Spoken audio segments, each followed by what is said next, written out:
First, the resistance unmasked. That's the focus of tonight's angle. All right, the Democratic resistance is running at full tilt, making threats and launching investigations of 81 people and enterprises associated, and some of them not even associated, with President Trump. Now, naturally, the House Judiciary Committee Chairman, Democrat Jerry Nadler, is out bloviating for the president's impeachment. Do you think the president obstructed justice? Yes, I do. It's very clear that the president obstructed justice. It's very clear. 1,100 times he referred to the Mueller investigation as a witch hunt. He tried to, he tried to protect Flynn from being investigated by the FBI. He fired Comey in order to stop the Russian thing, as he told NBC News. Okay, hold on a second. So now, giving one's opinion qualifies as obstruction of justice. Now, I don't know what federal criminal law Nadler studied, but my legal background says that is just ludicrous. Now, contrary to what Nadler and company claim, none of this is about exercising their constitutional right to oversight of the executive branch. I want you to understand that. It's not about what they say it's about. So, document requests? Who needs documents? Come on, why hear testimony? They've already made up their minds. Mueller, by the way, has spent 2 years investigating Russia's possible collusion in the 2016 election, and it looks like he's come up with nothing. He's issued indictments, called witnesses before the grand jury. He's interviewed more than 40 people. He's reviewed over 1 million documents, and he's even referred separate matters to the Southern District of New York. And remember the Democrats' glowing words about Mueller when he was appointed? This is an absolutely brilliant choice. There is no more respected figure in American law enforcement than Bob Mueller. I think the best thing that happened, Chris, was to have something like Mueller to come in. He's a pro. He's going to follow the facts where they lead. Okay, how odd then? Then why does Nadler not trust him and his prosecutors, who've already, by the way, I just found this out, spent $25 million of the taxpayer money on this investigation? Why did they trust him then to get to the bottom of things? He was the greatest thing since sliced bread. Even Ty Cobb says so now. Now, the way I see Nadler will, I mean, come on, the way I see it, Nadler's going to almost entirely retill the ground that Mueller has already passed over. But why is Nadler doing this? Getting back to our theme of unmasking. For the sole purpose of creating a political spectacle and to continue it right up until the last vote is counted in 2020. Remember, President Nixon was threatened with impeachment for obstruction of justice. President Clinton was impeached for obstruction of justice. So why is Nadler not moving forward with articles of impeachment against President Trump immediately? Impeachment is a long way down the road. We don't have the facts yet, but we're going to initiate proper investigation. We do not now have the evidence all sorted out and everything to do an impeachment. Before you impeach somebody, you have to persuade the American public that it ought to happen. Actually, that's not in the Constitution either, but whatever, that's the Constitution. But a separate question, isn't that what Nadler has been trying to do with his recent impeachment media tour? He's been trying to convince the public that there are 1,000 reasons to impeach the president, even if he cannot prove a single one. Meanwhile, the House Ways and Means Committee chair, Richard Neal, is requesting the president's tax returns from the IRS. That's a shock. A Pelosi spokesman says they will take all necessary steps, including litigation, if necessary, to obtain them. What does that have to do with collusion? Well, anyway, all of this sends a thrill up the leg of the media resistance, of course. Yesterday, the New York Times editorial page tantalized its readers by predicting a long and painful ordeal for the president and those close to him. Quote, political investigations tend to be marathons rather than sprints. With his investigation, Mr. Nadler is looking to build a case for impeachment. So compelling, it will have enough bipartisan support to survive the Republican-controlled Senate. Barring that, his investigation will serve to keep the heat on Mr. Trump and perhaps keep the Democratic base at least somewhat placated as the next election approaches. Aha! Well, At least they admit that this is an entirely politically motivated attack meant to soften up the president for 2020 and dangle some red meat on a hook for their base. Now, note the wishful thinking. I love that line in the editorial. Thinking of bipartisan support for impeachment. Well, can you count that out completely? Well, at a time when Republicans should be bolstering the president's agenda, on key issues especially, I see on one at least they're undermining him. And leadership can't seem to hold it together. I was hoping the president would not take the national emergency route. Once you decide to do that, I said I would support it, but I was hoping he wouldn't take that particular path. Well, that's a really bold statement. I was supporting it, but I hoping he wouldn't take it, meaning he's not going to insist that his members put the real pressure, as he could do, on his members to actually push it. You know, look, with all due respect, it is partly Mitch McConnell's fault that the president had to declare a national emergency at all. He and Paul Ryan promised the president when he signed that ridiculous omnibus spending bill last year that they would get him the funding he needed for the wall before last year ended, no matter what happened in the election. Well, what happened? Well, we predicted on this show. They didn't do it. McConnell has done a masterful job of getting judges through the Senate, phenomenal on the court, Supreme Court stuff, all of that. And he can't control how Collins, Murkowski, people like Rand Paul vote, but he basically signaled to them that their vote against the president on this issue of the national emergency was okay. My friends, Congress specifically delegated to the president the authority to declare national emergencies. They did it long ago in sections 201 and 301 of the National Emergencies Act. If you're a law geek, it's 50 U.S.C. 1601. He cited this in his official declaration. The president did, as is required. And the president has already invoked his national emergency powers on 3 occasions, adding to the 28 earlier national emergency measures that remain in effect today. This is an important point. Congress has never before moved to end a president's emergency declaration until now. Now, even the New York Times front page today painted a grim picture of what's happening at the border. Here's a quote. A feverish teenager with a vile-smelling wound on his foot, a man with a head injury and bright red eyes, children with fevers, coughs, and colds. And the Customs and Border Patrol numbers of family units crossing the border was breathtaking. We have apprehended and encountered more families in just 5 months and 5 days than last year's record total. Now 70% of all crossings are from these countries, and a full 62% of all crossings and encounters are vulnerable families and children. We've had almost 2,400 fraudulent claims of families.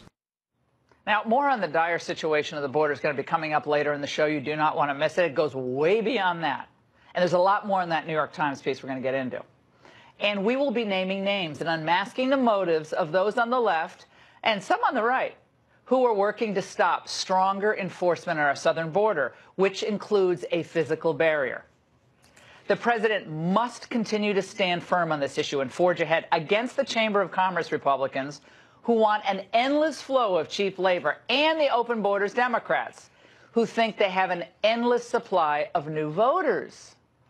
And as for the Democratic impeachment squad, keep unmasking their real motives, you bet. If they cared about the Constitution and the rule of law, they wouldn't have let the border get this out of control in the first place. And they would have demanded that Hillary Clinton and her protectorate pay for their wrongdoing. That's law and order, don't you think? This is a political war. All of this that you're seeing around you. And it's meant to undo the president's successes and block his agenda for the next 2 years. That's all it's about. This isn't just harassment of President Trump. He said that today. It's harassment of the millions of Americans who voted for his agenda, and it's an abuse of the entire democratic process that the Democrats claim to care so much about. And that's the angle. All right, joining me now with reaction, Congressman Jim Jordan, ranking member of the House Oversight Committee. Congressman, Let's start on the border issue. Then we're going to get back to what else is cooking. But, I mean, we're going to talk about this later. But this is a national travesty. And the Democrats will say, oh, it's not bad at all on the border. It's you know, interceptions of people are down. There are fewer people crossing. What's the real truth? You just heard from the agents on the border talking about how bad it is. Even the New York Times talk about the 70-some thousand just this month alone crossing the border. So I always say, if what are we on, the 5th caravan? What do we need, a 6th caravan, 7th caravan, an endless caravan before we say it's an emergency? The president is right. And some of the Republicans who are opposing the president, as you said in your opening, in your Ingraham angle, some of those are the same ones who last year during the Congress didn't want to get it done when we had the majority in both the House and the Senate. So this is something that's going to, looks like the Senate's going to vote to overrule the president's order, but when the president vetoes it and it comes back for a veto, we'll be able to sustain his veto. Mitch McConnell could have pushed this. He could have demanded his members. We should have done it last Congress. But they promised the president, you're going to get your wall funding. Just get us through this period. Isn't that always a little carrot you dangle in front of someone? Right. We'll get it later. There's always a million reasons why you shouldn't do what you said you would do. Most importantly, what the voters elected you to do. But this president is keeping his word and doing what he said, and that's why the American people like him. And that's why this town doesn't like him. Your advice to him in this moment, we're going to get into the impeachment squad. People think, oh, we got him. The walls are closing around him. We got these subpoenas issued. Ivanka, Jared, you know, from weird Russians I've never heard of. Like they're all named, and the 81 people. What should the president do as this is swirling around? Just keep doing his job. I was back home Friday night. We had a Lincoln Day dinner I spoke at, and the crowd was huge, and they were so enthusiastic for the president fighting for what he told the American people to do. You know what's interesting, too, about these 81 letters that Mr. Nadler sent? What's interesting is who he didn't send them to. He didn't send all these people, 81 different entities, over 60 different people, but he didn't send it to the two most important, Glenn Simpson and Christopher Steele. Glenn Simpson, who was paid by the Clintons to put the dossier together, and who did he do? He hired Christopher Steele, a foreigner, to write the dossier that was the basis of all. That's the list of all the people, by the way. All those people, but not the two that count the most. And so, look, they started their impeachment effort last Wednesday. They started their impeachment last Wednesday with Michael Cohen. And Michael Cohen, their first announced witness of the 116th Congress, a guy who's going to prison in 2 months for lying to Congress, came in last Wednesday and did what? That's their ace in the hole. Came in last Wednesday and did what? Lied 6 times under oath. And that's why we sent a criminal referral letter to the Attorney General. Well, I mean, Bill Barr, Bill Barr has got to act on this. I'm sorry, Bill Barr could act on this. Could Bill Barr reopen the investigation into Mrs. Clinton? He could. Should he? What he should do is tell us what John Huber's doing, what Michael Horowitz is doing, what the FISA abuse that they're supposed to be looking into, and this whole idea that you had the top people at the FBI, Comey, McCabe, Baker, Strzok, Page, all these people who launched and ran the Clinton investigation and then launched and ran the Trump-Russia investigations, they've all been fired or left the FBI. 2 are under investigation. That's where we need to look. But there's plenty of collusion here. Yeah. Right, but what about Tony Podesta? Why does he seem to be able to get away with so much activity with Russia? Crazy. We've talked about this before, and you've been great on this double standard. One set of rules for us regular folk, a different set of... But now we have a new Attorney General in place who could take a sober, dispassionate look. Yeah. No one's looking to put scalps on the wall. But if this is what we're going to be dealing with, like on the other side, at least people should have a clear sense of what happened before this, correct? Right. Go back and look at this fundamental fact. The Clinton campaign paid the law firm Perkins Coie, who hired Glenn Simpson, who then went and hired a foreigner, Christopher Steele, who talked to a couple Russians, never went to Russia, put together this fake document called the dossier that the FBI used. Manipulate. Comey, McCabe, and all these people used, Strzok and Page used, to go to a secret court to get a warrant to spy on the Trump campaign. And that's what launched it all. And now we got 81 letters going to people, but none of them are going to the guys that count the most, Christopher Steele and Glenn Simpson. I think everyone who signed those FISA warrants, those applications to the court, not revealing that it was Hillary Clinton who paid for them, that still sticks in my craw. Here's the other thing we have. We got competing testimony. We got McCabe saying one thing, Comey saying something else, Strzok saying one thing. This is why we need to look at this issue. And nobody pays, though. This is what drives people crazy. It does. We have a new Attorney General who is a consummate professional. We're going to talk to him about these things. And you are in the process of talking to him about all of this? We are. And I know they'll say, oh, that's looking backward. We want to look for... No, this is the rule of law. The rule of law. Equal treatment under the law, most importantly. Congressman, thank you so much for joining us tonight. We really appreciate it. So Jerry Nadler did reveal something else during his media tour. that his impeachment investigation is basically just a popularity contest between the Democrats and Trump. You don't believe me? Watch what he says next about the American public. Before you impeach somebody, you have to persuade the American public that it ought to happen. You have to persuade enough of the opposition party voters or the Trump voters that you're not just trying to. It's a very high bar. Yeah, it is a very high bar. That you're not just trying to steal the last election, to reverse the results of the last election. We may or may not get there, but what we have to do is protect the rule of law. Joining me now is Ari Fleischer, former White House press secretary for Bush 43 and a Fox News contributor. Also with me, former Florida Attorney General Pam Bondi. All right, Ari, let's start with you. Why does Nadler's plan revolve around, quote, persuading the American people? That sounds a lot like 2020 election cycle. Like persuading the American. Well, he says he obstructed justice basically 1,100 times, a breath earlier. So let's get the hearings underway. Let's get the vote underway. Forget the hearings. You don't need the hearings. If you don't have the facts and you don't have the events, you just have a PR campaign. And that's basically what the Democrats are launching. All of them. And look, it's not just Jerry Nadler. You have David Cicilline on the Judiciary Committee who said the president went on a crime spree before he was elected. You have the chairman of the Oversight Committee, Elijah Cummings, who said that at the Cohen hearing, there was proof that the president committed a crime. The problem the Democrats have is you can't use words like that, Laura, crime spree, crime, obstruction, without unleashing impeachment that you cannot control. And that's where this is heading in the Democratic-controlled House. Pam, CNN's Jeffrey Toobin, who I know you guys are good buds, he was talking about how Obama didn't have to deal with any of this because, let's watch. People in Barack Obama's White House, they didn't have to hire lawyers because there were no scandals. I don't think it's just the Times. I think it's the presidency. Well, this is a president who is under investigation for good reason. Here's a list of some of the scandals, Pam. Let's put them up on the screen. Fast and Furious, of course, holder of guns across the border. Benghazi, IRS targeting, Clinton private email server, just to name a few. We had the green energy blow up with Solyndra, et cetera. So where are we here? Well, it's utterly ridiculous, Laura. We know even in criminal court, you have double jeopardy when someone is charged with a crime. So here we have Robert Mueller. We know the report's about to come out. It's going to exonerate the president. And now they're going to go after him again. And all they're trying to do, they're trying to drag the president and his family through the mud. While, look at Jared Kushner. Look what he's done. The STEP Act. Democrats should embrace that. They should embrace. Jared fought to get the STEP Act passed. It's amazing prison reform. Everything Ivanka's done for women's empowerment.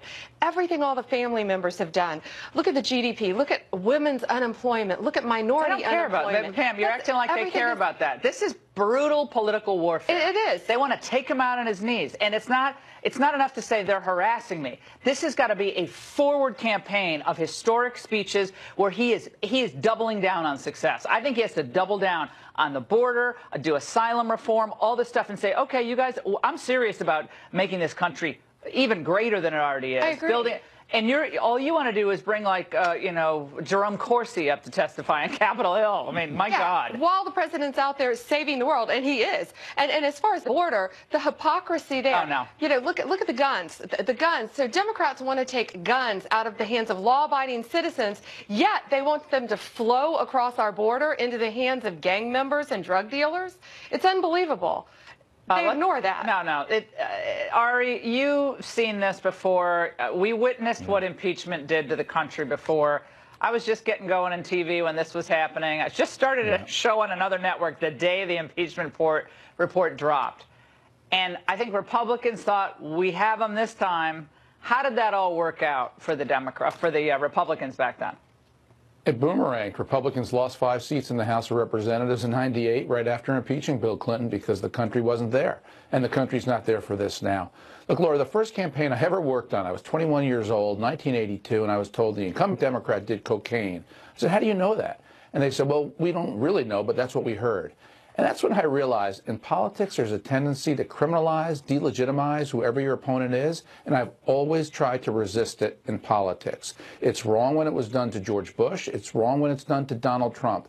And the day that Donald Trump was elected, the Democrats went to overdrive trying to delegitimize him, and they've never stopped. They boycotted his inaugural. They had the phony dossier that was immediately leaked to the press. They unmasked Michael Flynn. They leaked his phone calls to foreign leaders. They tried to turn around the results in the Electoral College. Relentless. They have never stopped the delegitimization campaign, and that's what the last 2 years of collusion have been about. And that's what the next 2 years will be about as the Democrats pursue impeachment. I got about 15 seconds. Wrap it up for us. And Laura, it's the president is out there doing his job in a great, great way. And the Democrats do not care about our country if they're not going to support all the positive things that are going on and be obstructionists. That's an understatement. They are literally saying downplaying the economy, one of the greatest ever, downplaying the problem at the border, a serious emergency at our border right now. Drug addiction. Even with the humanitarian crisis that they claim to care about. Guys, we're going to continue on this. We have a lot more to get to. Up next, the Border Patrol today revealed shocking new numbers. You will not. It's worse than I ever could have imagined. But the liberals aren't concerned about it at all. Huh. Could Alexandria